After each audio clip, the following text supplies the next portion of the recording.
Como fazer para colonizar um planeta? Será que existe uma maneira, um método de se colonizar um planeta? Eu gosto muito de coisas relacionadas ao espaço, às estrelas, aos planetas. Eu sempre fico vendo os documentários que mostram viagens espaciais e coisa do tipo, e são muito cativantes também essas coisas. Mas existe essa pergunta, existe essa questão: como colonizar? Por onde você começaria para colonizar um planeta? Existe um projeto, existe uma maneira, existe um exemplo bem sucedido, inclusive. E um rapaz chamado Elon Musk. Elon Musk é um sul-africano que mudou-se para o Canadá para estudar no Canadá, um desses meninos prodígios, né? E depois ele mudou-se para os Estados Unidos, criou um software que foi bastante lucrativo para ele, vendeu por alguns milhões de dólares. Depois ele criou a PayPal, que é aquele sistema de pagamento via internet, vendeu por alguns bilhões de dólares a PayPal. E ele tinha sempre um sonho, ele tem um sonho ainda, que é colonizar Marte. E ele tem a receita de colonizar Marte, e a receita certa, inclusive. O primeiro projeto que ele fez, ele queria sensibilizar as pessoas e também conquistar adeptos às suas ideias e investidores para suas ideias de colonizar Marte. Então a sua ideia era a seguinte: criar uma estufa robótica para mandar para Marte, como são mandados hoje sondas, aqueles carrinhos e tudo mais. E essa estufa desceria no planeta Marte, ela se armaria automaticamente e, ao mesmo tempo, ela hidrataria terra que já estaria dentro dela, já se levaria algum tipo de solo, e sementes e plantas ficariam hidratadas e começariam a crescer, a germinar e crescer em Marte com uma câmera de TV transmitindo em um vídeo para a Terra. E com isso ele achava que poderia, ele acha até que poderia sensibilizar muitos terráqueos a investir na colonização de Marte. Na realidade, a ideia dele é correta de como colonizar um planeta. Começar justamente pela criação de um meio ambiente, de uma biosfera que possa suportar a vida, porque você não pode colonizar um planeta a menos que você tenha comida. E para ter comida, você tem que plantar essa comida. Ninguém vai comer pedra, ninguém vai comer areia. As pessoas vão comer aquilo que for plantado no planeta. E ele teve essa ideia, e essa ideia é corretíssima. Ele não teve condições de levar adiante o seu plano, porque ficava muito caro. Ele foi procurar foguetes para comprar nos Estados Unidos, na China, na Rússia, e os foguetes são caros, são caríssimos os foguetes para serem comprados, para poder mandar uma sonda dessa para Marte. Então o que ele fez? Ele mudou o plano dele e pensou o seguinte: eu vou fabricar os foguetes, eu vou criar um negócio para ganhar dinheiro, para poder depois colonizar Marte. Essa foi a ideia dele. Então ele efetivamente criou a SpaceX, que é uma empresa que ele tem hoje, que é extremamente bem sucedida. Os foguetes que ele inventou, o cara é um gênio, né? Ele inventou foguetes que sobem, vão até fora da Terra, soltam lá o satélite que algum cliente encomenda e volta de marcha ré e pousa de marcha ré na Terra. Ao contrário dos foguetes da NASA, que são caríssimos, porque se perdem a cada voo.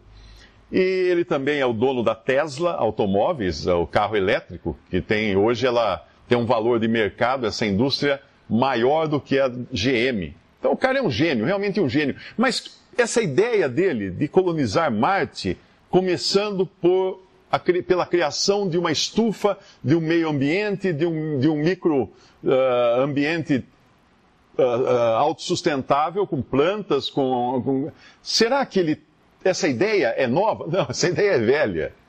Essa ideia é velha, porque o que o Elon Musk quis fazer nada mais é do que Deus já fez. Quando Deus decidiu colonizar o planeta Terra, a primeira coisa que ele fez foi criar um jardim.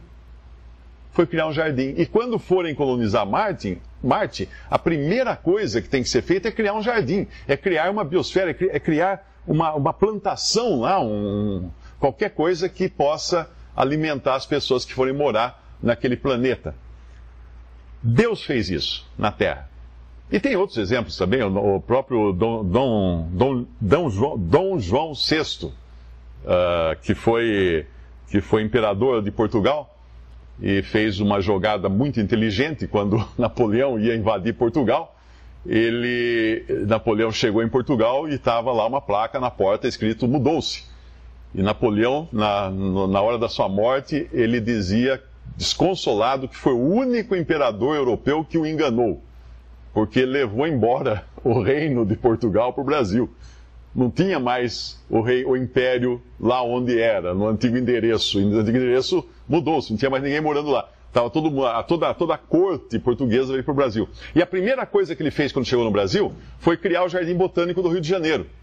E alguém pode pensar, mas que legal, é lugar para as pessoas passearem, né, na sombra, olharem as flores, as árvores. Não, o Jardim Botânico, ele é mais ou menos um instituto de pesquisas botânicas. Pesquisas como é o Instituto Luiz de Queiroz, como são outros institutos, Embrapa, que cuidam de desenvolver novas sementes, desenvolver plantas, climatizar plantas trazidas de outros países para o Brasil. Era isso que a função do Jardim Botânico era essa, para poder também ter produção de alimentos no país, usando-se plantas que fossem alienígenas ao Brasil, fossem trazidas de fora do Brasil.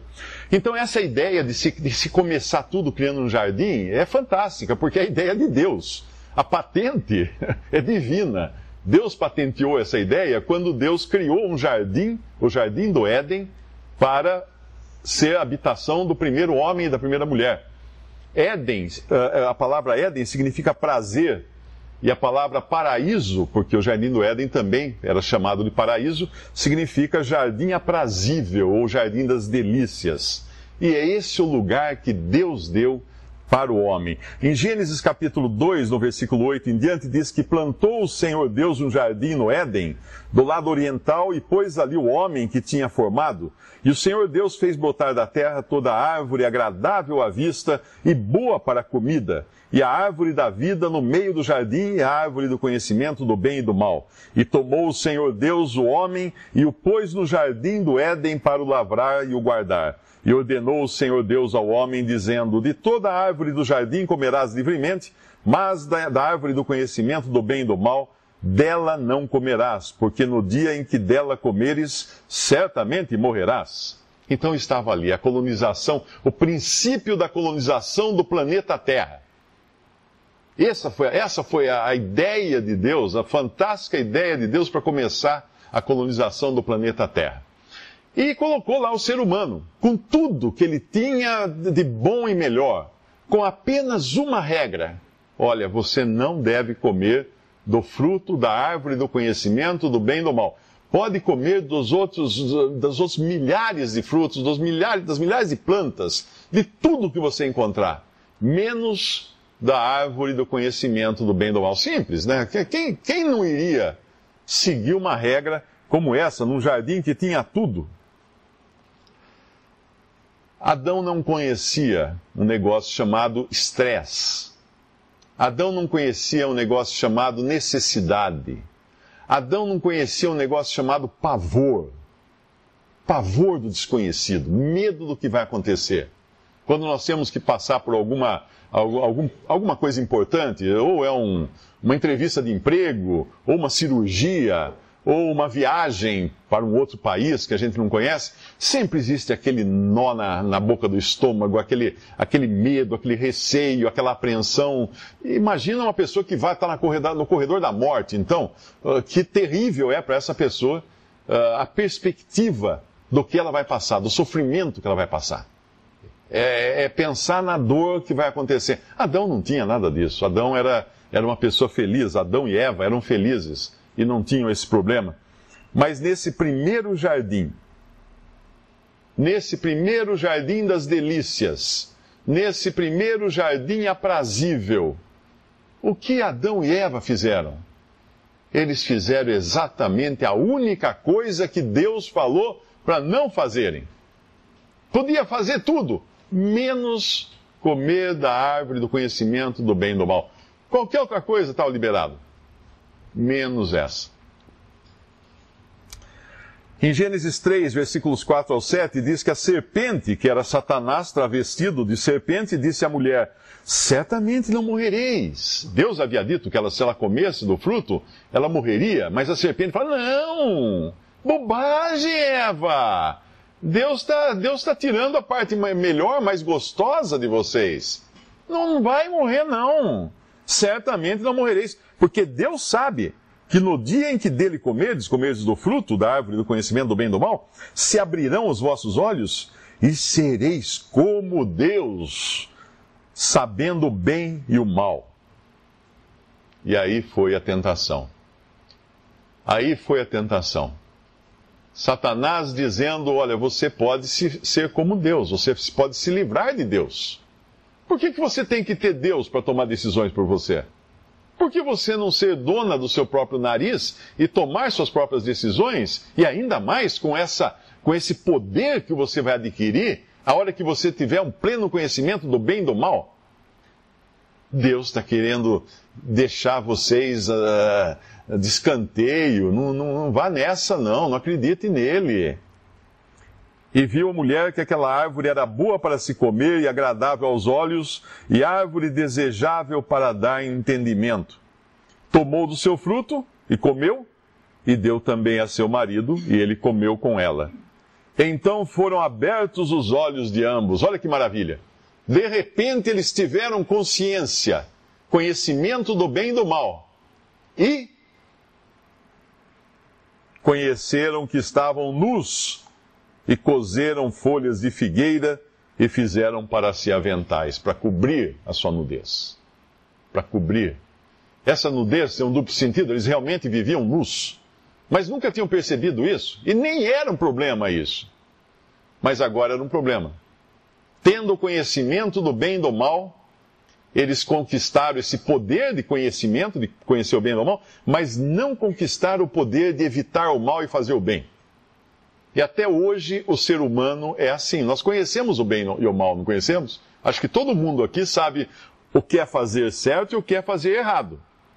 Agora, quem tem filho pequeno, ele já nasce também com noção do bem e do mal. Depois ela vai aprimorando com as regras da sociedade. Mas eu pergunto, alguém aqui consegue fazer o bem 100% das vezes? E alguém aqui consegue evitar o mal 100% das vezes? Não, nós sabemos que é uma luta diária. É um problema constante na vida humana fazer o bem e evitar o mal. E pior ainda quando nós chegamos em Romanos e lemos o apóstolo Paulo escrever: não há quem faça o bem. Uau! Então o que vale? Não há quem faça o bem, porque o bem, segundo o padrão de Deus, esse é impossível ao homem natural, ao homem descendente de Adão e Eva fazer, no padrão de Deus. Esse bem, no padrão de Deus, não serve às nossas coisas, às nossas bondades, às nossas virtudes, às nossas boas obras. Pode servir para muita coisa aqui na terra, mas para Deus não conta ponto. Não ganha milha. Se você fizer bem no seu conceito do que é bem. Porque Deus tem um conceito diferente, Deus tem um conceito diverso desse que é o conceito do homem. Se Deus, quando colonizou a Terra, começou com essa big estufa, né, esse grande jardim de prazeres, jardim aprazível, com tudo que era necessário para o homem e a mulher viverem tranquilamente e felizes, e Deus até disse a eles que eles se multiplicassem. Muita gente aprendeu talvez na escola, quando criança, ou no catecismo, não sei onde, que o sexo é pecado, né? Não, dentro do casamento, perfeitamente, Deus abençoou isso. Deus ordenou que eles se multiplicassem. Eu não conheço outra maneira de se multiplicar, a não ser pela relação sexual. Então eles eram para ter tido relação sexual no Éden e terem filhos no Éden. O que aconteceu? A prioridade deles foi outra. A prioridade, porque foi muito rápido tudo o que aconteceu ali. A prioridade deles foi querer ser como Deus, conhecedores do bem e do mal, comer do fruto que Deus havia proibido para que não comessem. E aí nós vemos essa desgraça que é hoje o mundo.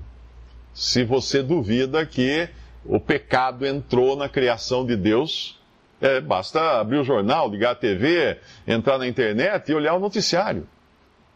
É só coisa horrível, é só coisas horrendas, só mal, só crime, erros diversos, tudo. Nada dá certo, nada funciona nesse mundo.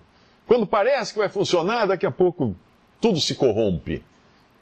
É assim essa Terra, assim é esse planeta, e basta a gente olhar a história. Eu, quando estava na escola, a minha professora de História, acho que a primeira aula de História que eu tive, ela falou assim: nós estudamos o passado para entender o presente e não cometer os mesmos erros no futuro. Coitada da minha professora, ela acreditava realmente nisso, né? Eu pergunto, é assim que funciona isso? Não. Por isso que já dão nome às guerras, como Primeira Guerra Mundial, Segunda Guerra Mundial, já se fala em Terceira Guerra Mundial. Mas ninguém estudou história, então? Todo mundo esqueceu a minha professora, não lembro se era Dona Elza ou Dona Jacira, acho que a Jacira era de geografia, a Dona Elza era professora de história. Esquecemos as lições que aprendemos tão importantes da professora? Esquecemos, porque nós não vamos conseguir. Está na natureza do homem ser mau. O homem já é mau por natureza. Se você trancar uma pessoa num cofre e falar assim, olha, eu vou trancar você no cofre para você não fazer nada de errado. A primeira coisa que ela vai fazer é pôr o dedo na hora que estiver fechando a porta. E já vai esmagar o dedo ali. Vai fazer besteira logo no começo. Vai fazer coisa errada logo no início. Então, assim foi o homem, assim foi a queda do ser humano. Existia um outro jardim. Esse não foi plantado por Deus. Na Bíblia fala desse jardim, fala que ele já existia. E esse jardim chamava-se Getsemane, ou Getsemane. O Getsemane era um jardim nas imediações, do lado de fora da cidade de Jerusalém. E era o Jardim das Oliveiras, jardim que tinha muitas árvores de azeitonas, árvore de oliva, e Getsemane tem tudo a ver com as azeitonas, porque a gente sabe que para você produzir azeite, você tem que prensar a azeitona para extrair o óleo dela e produzir, então, tem todo um processo de maturação e tudo mais para produzir o azeite. Por isso que Getsemane chama-se prensa de azeite. Então, de um lado você tem um jardim aprazível, onde Deus colocou o primeiro homem, e ele caiu. E do outro lado você tem um jardim que é uma prensa de azeite, um lugar de estresse, de angústia, de sofrimento. E ali nós vamos encontrar na Bíblia um outro homem, Jesus, o Filho de Deus que veio ao mundo, o único homem perfeito que já pisou aqui na face da terra. E ele estava nesse jardim quando ali ele tomou uma decisão que iria mudar todas as coisas. Se a primeira decisão tomada no Jardim das Delícias por Adão e Eva estragou totalmente a criação de Deus, a decisão que Jesus iria tomar no Jardim da prensa de azeite iria mudar isso, mudar a história, restaurar todas as coisas. No primeiro jardim, o homem caiu na tentação. No segundo jardim, do Getsemane, o homem ficou firme diante da perspectiva de dor e de sofrimento pelo qual ele iria passar. Em Lucas 22, versículo 39, diz que saindo foi, como costumava, para o Monte das Oliveiras, e também os seus discípulos o seguiram. E quando chegou àquele lugar, disse-lhes, orai para que não entreis em tentação. E apartou-se deles cerca de 1 tiro de pedra, e pondo-se de joelhos, orava, dizendo, Pai, se queres, passa de mim este cálice. Todavia não se faça a minha vontade, mas a tua. E apareceu-lhe um anjo do céu que o fortalecia. E posto em agonia, orava mais intensamente, e o seu suor tornou-se em grandes gotas de sangue que corriam até o chão. Isso é estresse. Se alguém aqui reclama que está estressado, você já começou a transpirar sangue, então isso ainda não chegou no ponto. Isso é estresse. Diante da perspectiva do que ele iria passar, ele transpirou gotas como se fossem grandes gotas de sangue. Mas alguém pode falar assim, mas espera aí, tem tanta gente que passa pelo martírio, Tem tanta gente que é decapitada lá pelos terroristas lá no Oriente Médio, que passa por tantas dificuldades e fica nessa tensão. O cara está no corredor da morte e não transpira gotas de sangue. Por que seria diferente, então? Porque Jesus foi pregado numa cruz, nós sabemos isso, a história conta que ele seria pregado numa cruz depois desse jardim da prensa, onde ele seria pressionado a esse ponto, ele seria pregado numa cruz. Mas tinha 2 mais pregados numa cruz, nenhum deles suou sangue, transpirou sangue ou gotas como de sangue antes de ir para lá. É que a missão que ele tinha na terra, a qual ele cumpriu até o fim, até a última gota, até uma passagem que fala até a borra do copo, até as fezes do copo, bebeu até a borra do copo. Quando você pega aquele vinho, que ele ainda tem aquela borra, aquelas coisas que ficam no fundo, umas manchinhas, você tomar até o fim, sem deixar nada, sem deixar nenhum sinal dele no copo. Isso Cristo fez. E o que era essa missão? O que era esse cálice que ele ia beber? Era o cálice da morte. Enfrentar a morte no lugar do homem pecador. Resolver de uma vez por todas aquele imbróglio que aconteceu lá no Jardim do Éden.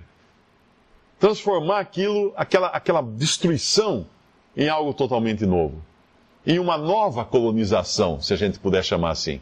Aquela colonização da primeira vez, o homem tornou caldo, o homem estragou tudo, o homem poluiu aquela primeira colonização. Precisou ser expulso do paraíso e Deus colocou uma espada flamejante na entrada para não permitir que o homem voltasse para o paraíso, porque se ele voltasse para o paraíso, na sua condição de pecador, e comesse da árvore da vida, porque havia no meio do paraíso uma árvore que a Bíblia chama de árvore da vida, para a pessoa viver indefinidamente, se ele comesse, seria uma desgraça completa daí, porque ele ia viver para sempre na sua condição de pecador, caindo aos pedaços, totalmente arruinado e vivendo. Seria terrível, seria terrível. Então aqui, Cristo tinha diante de si, Jesus tinha diante de si a perspectiva de uma morte, mas não só de uma morte cruel, difícil, complicada, porque ninguém iria matá-lo. Os judeus iriam entregá-lo à morte. Mas quando ele estava na cruz, a Bíblia fala que ele entregou a sua vida. É um poder que ele falou que ele tinha recebido do Pai, que era entregar a vida, poder que nenhum de nós tem. Se eu falar agora para vocês, eu vou fazer força agora e vou morrer aqui, não vou conseguir. A não ser que você cometa suicídio, ou tenha um agente externo matando você.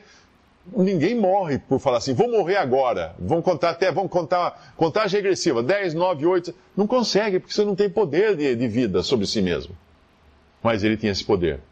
E ele chegou nesse ponto de entregar sua vida, porque na cruz ele foi feito pecado por nós.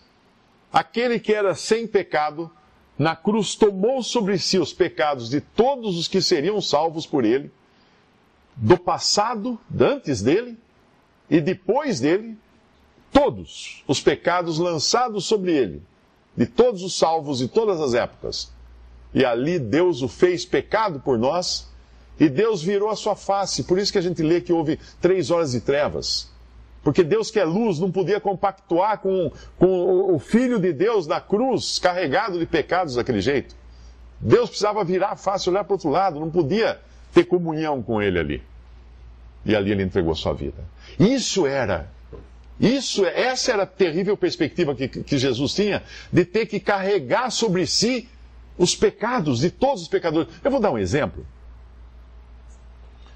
Muitos de nós nunca entrou, num lugar de reunião de traficantes, para assistir lá um julgamento que eles fazem, né, no tráfico. Eles fazem aqueles julgamentos sumários dos outros colegas, dos outros comparsas que acabaram roubando droga, não pagaram e tal. Então é 1, 2, 3, não deu certo, pá, e mata ali. Nenhum de nós aqui acho que participou disso, né? Foi assistir, fui convidado para um julgamento sumário. Não fomos. Agora imagina como você se sentiria num ambiente desse. Nós que não fomos criados dentro desse ambiente. Nós íamos nos sentir mal, ia vomitar, sair dali correndo, molhar a calça, a gente não ia conseguir aguentar uma cena daquela. De tortura, que eles fazem tortura, arranca o dedo do traficante. A gente não ia aguentar aquilo. Agora imagina um ser perfeito como era o Senhor Jesus e como é. Num ambiente assim, pregado numa cruz, imobilizado ali, recebendo os nossos pecados sobre si. Inclusive os pecados desses traficantes que arrancam o dedo dos comparsas e depois se converte. Inclusive esses pecados. Fazendo-se culpado por todos esses pecados. Restituir o que não roubei. Fala no Antigo Testamento, uma passagem profética. Então restituir o que não roubei. Cristo falando isso. Ele tinha que se fazer culpado. Obviamente, uma perspectiva dessa diante de si, ele ia transpirar gotas como suor, como grandes gotas de sangue. O seu suor tornou-se em grandes gotas de sangue que corriam até o chão. No Éden, o homem tinha muitas árvores pelas quais ele podia ser atraído e desfrutar dos frutos delas, inclusive da árvore da vida. Ele foi atraído pela única árvore que Deus disse para não comer, porque causaria morte. Ele foi atraído pela morte. A única árvore que não devia... Ele atraiu o ser humano à morte. No jardim do Getsêmani, o Senhor Jesus iria dar a partida da sua caminhada em direção a um madeiro também. Uma árvore seca, né? Porque já era uma viga de madeira fincada no chão, sem vida, sem folha, sem galho. Mas era madeira de árvore. Era no jardim do Getsêmani que ele ia dar partida, sair andando dali em direção a essa árvore. Árvore de morte. De morte para ele, mas de vida para nós. Se Adão foi atraído por uma árvore que traria morte para a humanidade, Cristo, na sua obediência, foi levado para uma árvore, a cruz, que traria vida para a humanidade. Totalmente inverso.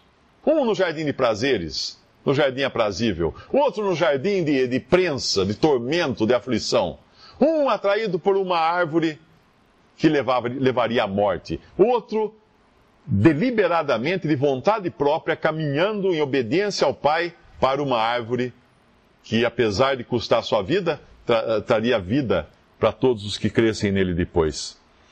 Em Lucas 22, 47 diz que, estando ele ainda a falar, surgiu uma multidão, e um dos 12, ele estava ali, lembre-se naquela passagem que eu li antes, ele estava no Monte das Oliveiras, no jardim de Getsêmani, no jardim das Oliveiras, e um dos 12, que se chamava Judas, ia adiante dessa multidão e chegou-se a Jesus para o beijar. E Jesus lhe disse: Judas, com um beijo traís o Filho do Homem? A escolha de Adão no Éden trouxe morte. A obediência de Jesus no Getsêmani trouxe vida para nós, para todos os que creem nele como Salvador. Por meio de Adão, Deus planejava colonizar a terra. Por isso que Deus plantou um jardim. Assim como esse empreendedor tem o seu plano de colonizar Marte, plantando um jardim em Marte. Decisão correta, porque nada mais é do que a mesma técnica usada por Deus para colonizar a terra. E Deus, então, colocou Adão no jardim, nesse jardim que ele criou, para colonizar a terra. Agora nós temos um outro homem, o perfeito Adão, Cristo. E é esse homem que Deus está usando para colonizar a terra e os céus. Esse homem, Cristo. Em João capítulo 12, versículo 23 ao 35 diz: E Jesus lhes respondeu dizendo: É chegada a hora em que o Filho do Homem há de ser glorificado. Na verdade vos digo que, se o grão de trigo caindo na terra não morrer, fica ele só, mas se morrer dá muito fruto. Quem ama a sua vida, perdê-la-á, e quem neste mundo odeia a sua vida, guardá-la-á para a vida eterna. Se alguém me serve, siga-me, e onde eu estiver, ali estará também o meu servo. E se alguém me servir, meu Pai o honrará. Agora minha alma está perturbada, e que direi eu? Pai, salva-me desta hora? Mas para isto vim a esta hora. Pai, glorifica o teu nome. Então veio uma voz do céu que dizia: já o tenho glorificado, e outra vez o glorificarei. Ora, a multidão que ali estava e que ouvira, dizia que havia sido um trovão. Outros diziam: um anjo lhe falou. Respondeu Jesus e disse: não veio esta voz por amor de mim, mas por amor de vós. Agora é o juízo deste mundo, agora será expulso o príncipe deste mundo. E eu, quando for levantado da terra, todos atrairei a mim. E dizia isto significando de que morte havia de morrer. Quando Deus colocou o primeiro homem no jardim do Éden, a intenção é que ele fosse o primeiro colono de toda uma linhagem de colonos do planeta Terra. E que ele administrasse aquele jardim. Ele administraria os animais, Adão deu nome a todos os animais. Ele plantaria, ele colheria, ele manteria aquele jardim como administrador da criação de Deus. Ele falhou. E quando ele falhou, ele entregou de mão beijada a administração do planeta Terra para outro que tinha sido também colocado como administrador do planeta Terra. Satanás. Satanás, o objetivo primeiro de Satanás, de Deus com Satanás, é que ele fosse administrador, que ele administrasse. Ele falhou, ele subiu a cabeça dele, a soberba, ele quis chegar a ser Deus, ele quis ser igual a Deus, a mesma tentação que ele coloca para Eva. Vocês podem ser como Deus, conhecedores do bem e do mal.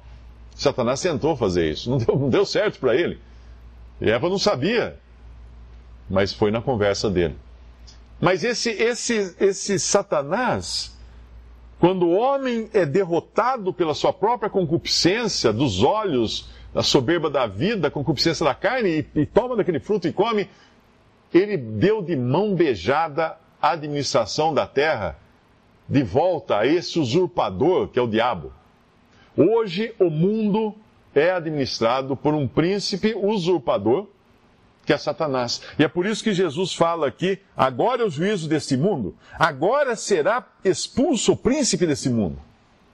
Agora será expulso o príncipe desse mundo. E eu, quando for levantado da terra, todos atrairei a mim.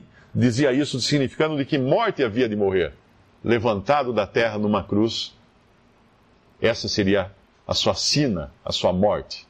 Lá no Éden, quando Deus repreendeu Adão, Eva e Satanás, a serpente, ele já prometeu que isso aconteceria. Ele disse à serpente que a sua semente pisará o calcanhar da semente da mulher e esse pisará na sua cabeça. Cristo seria a semente da mulher, o descendente da mulher que esmagaria a cabeça do diabo, e realmente isso aconteceu na cruz. Mas a gente fala assim: mas então já devia ter parado essa maldade toda no mundo? Espera, calma. Calma, quando um presidente ganha uma eleição, eu não sei se no Brasil, acho que é outubro, que é a eleição, se não me engano, não é? É outubro? Novembro. Ele ganha a eleição em novembro, mas ele não é empossado. Ele vai ser empossado no começo do ano seguinte. Em todos os países é assim. Tem um prazo. Cristo venceu Satanás na cruz. Existem agora certas coisas acontecendo até que isso seja manifestado e Cristo venha a esse mundo, então, para reinar. Na Bíblia tem um terceiro jardim. Havia o jardim do Éden, um horto, um jardim. Havia o jardim do Getsêmani, mas eu encontrei um outro jardim em João, no capítulo 19 de João, versículo 41 e 42, que diz: e havia um horto, um jardim, naquele lugar onde fora crucificado. E no horto um sepulcro novo, em que ainda ninguém havia sido posto. Ali, pois, por causa da preparação dos judeus e por estar perto aquele sepulcro, puseram a Jesus. E no primeiro dia da semana, nesse horto, nesse jardim, Maria Madalena foi ao sepulcro de madrugada, sendo ainda escuro, e viu a pedra tirada do sepulcro. Correu, pois, e foi a Simão Pedro e ao outro discípulo, a quem Jesus amava, e disse-lhes: levaram o Senhor do sepulcro, e não sabemos onde o puseram. Então Pedro saiu com outro discípulo e foram ao sepulcro. Depois os discípulos voltam para casa, tornaram, pois, os discípulos para casa, e Maria estava chorando fora, junto ao sepulcro. Estando ela, pois, chorando, abaixou-se para o sepulcro e viu 2 anjos vestidos de branco, assentados onde jazera o corpo de Jesus, um à cabeceira e outro aos pés. E disseram-lhe eles: Mulher, por que choras? Ela lhes disse: Porque levaram o meu Senhor, e não sei onde o puseram. Meus filhos tinham um LP de histórias bíblicas, e tinha um LP, era muito bonito, porque era basicamente a narração da Bíblia, dos evangelhos, de forma dramatizada. Então a mulher falava com voz de mulher, o homem falava com voz de homem, e tinha um locutor que contava a história. E esse diálogo dava vontade, cada vez que eu escutava no LP das crianças, eu tinha vontade de chorar, porque realmente eu ficava emocionado. Porque se a gente imaginar que cena linda essa, Maria chorando, porque pensa assim, de repente tinha aquele que todos os judeus que seguiam a Jesus esperavam que ele fosse o libertador de Israel. E lá estava ele morto agora. Mas ainda que ele estivesse morto, Maria tinha afeição por ele. Tinha afeição, ela ia lá, queria ver o lugar onde ele foi sepultado. E tendo dito isto, não sei onde o puseram, porque levaram meu Senhor, não sei onde o puseram. Tendo dito isto, voltou-se para trás e viu Jesus em pé, mas não sabia que era Jesus. Ela viu Jesus ressuscitado, mas não sabia que era ele. Não sei se porque a aparência dele estava diferente, ou porque os olhos marejados de lágrimas, ou era o lusco-fusco da manhã, que estava amanhecendo ainda. Não dá para explicar, mas disse-lhe Jesus: Mulher, por que choras? Quem buscas?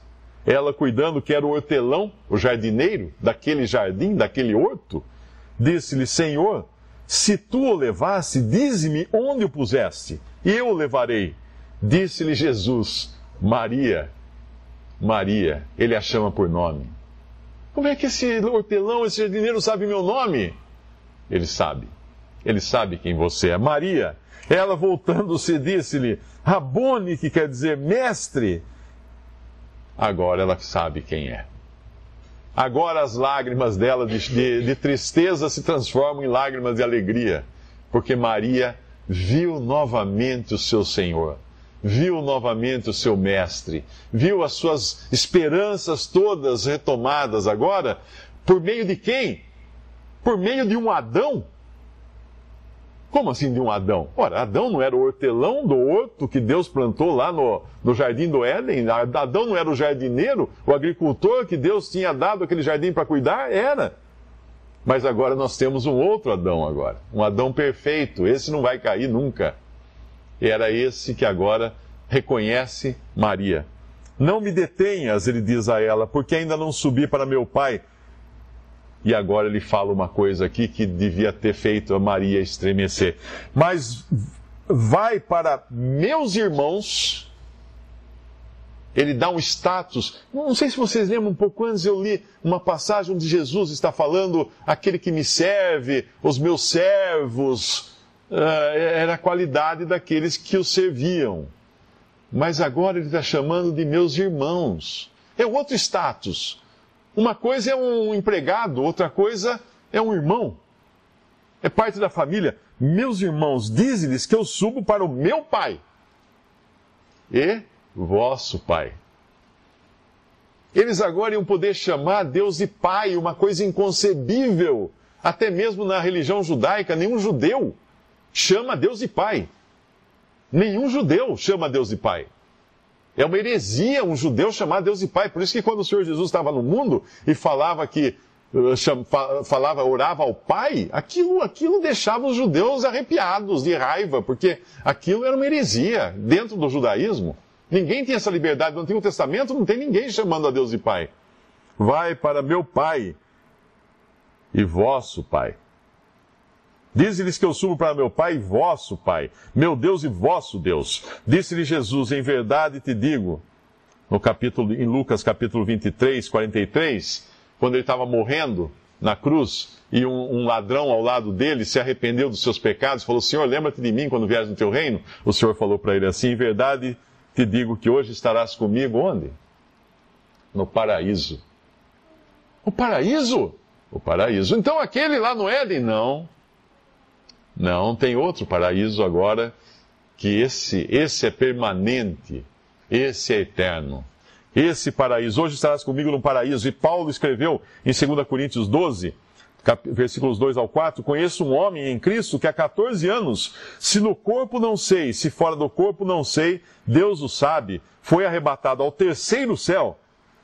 E sei que o tal homem, se no corpo, se fora do corpo, não sei, Deus o sabe, foi arrebatado ao paraíso e ouviu palavras inefáveis.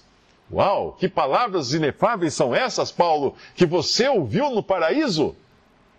Que ao homem não é lícito falar. Paulo fala que o que ele ouviu no paraíso é impossível de ser falado, transmitido para a mente humana ainda nesse corpo carnal e finito e ainda cheio de defeitos. Mas Deus preparou sim um paraíso. Deus preparou um paraíso. E quando a gente chega em Apocalipse capítulo 2, versículo 7, o Senhor Jesus diz lá: quem tem ouvidos, ouça o que o Espírito diz às igrejas. Ao que vencer, dar-lhe-ei a comer da árvore da vida que está no meio do paraíso de Deus. Esse é o paraíso de Deus agora. Não é o paraíso do homem. Deus um dia fez um paraíso para o homem, para Adão, viver no paraíso, para colonizar o planeta Terra. Agora existe um paraíso que é de Deus, feito para Deus, mas no qual Deus vai incluir o homem. No qual Deus vai receber o homem, como o Senhor Jesus prometeu que iria receber naquele mesmo dia, aquele ladrão arrependido no paraíso. Hoje estarás comigo no paraíso. E ele está lá. Ele está no paraíso. Agora nós temos um paraíso que é chamado aqui de Jardim de Deus. Você talvez queira saber o que tudo isso que eu contei aqui tem a ver com você, com a sua vida, com o seu destino. É muito simples. Eu e você fomos feitos para habitar no planeta Terra. Infelizmente chegamos tarde, o paraíso já estava fechado, já tinha uma espada flamejante impedindo que todos os seres humanos voltassem para lá. E nós podíamos ficar desapontados com isso e achar que não existisse mais esperança, porque a morte espera cada ser humano no fim da sua jornada. Mas aí nós descobrimos isso, que na cruz Jesus foi ali pagar pelos nossos pecados, derramar seu sangue, e o sangue de Jesus, Filho de Deus, nos purifica de todo pecado, para preparar uma outra raça, uma outra humanidade, da qual Ele é o protótipo. Ele é o primeiro dessa nova criação, porque Ele ressuscitou agora numa nova criação e subiu aos céus. E agora o Evangelho é anunciado como uma missão de resgate nesse mundo. Não é uma missão de melhoria do mundo.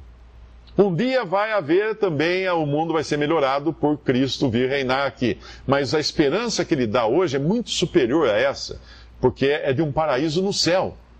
No céu, no paraíso de Deus. Para quem?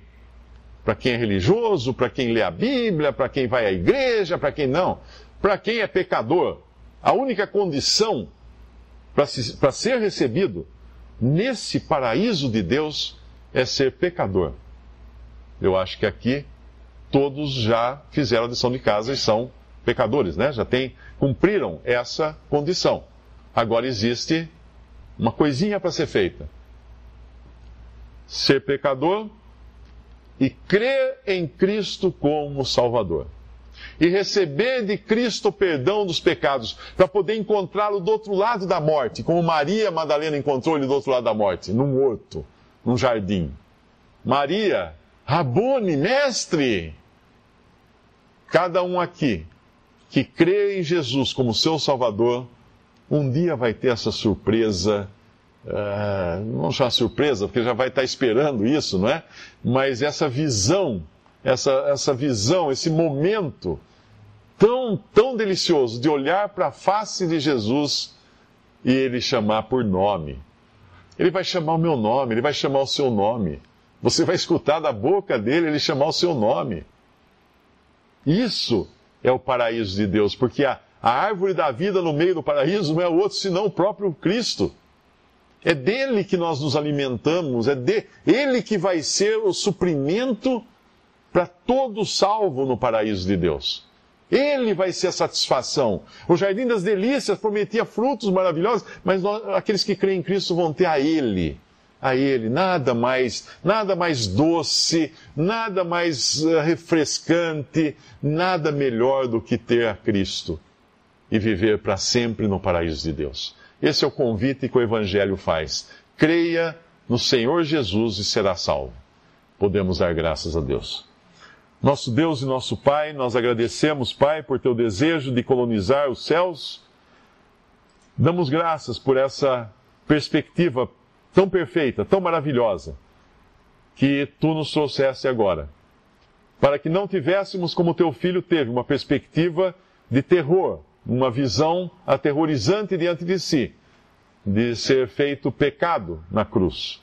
Mas tivéssemos agora uma perspectiva de gozo, paz, alegria, esperança, de certeza de olharmos para a face do amado. Pai, nós pedimos por cada pessoa aqui, se ainda não tem essa certeza da sua salvação eterna, a certeza dos seus pecados todos pagos na cruz do Calvário, que possa hoje mesmo crer em Jesus como seu Salvador e receber essa certeza de vida eterna, esse perdão completo. E olhar adiante agora, esperando esse momento em que verá a face de Cristo. Nós pedimos isso, Pai, agradecendo, em nome de nosso Senhor e Salvador Jesus. Amém. Visite 3minutos.net. Dúvidas? Visite respondi.com.br. Adquira os livros ou baixe o e-book. Também para Android e iPhone.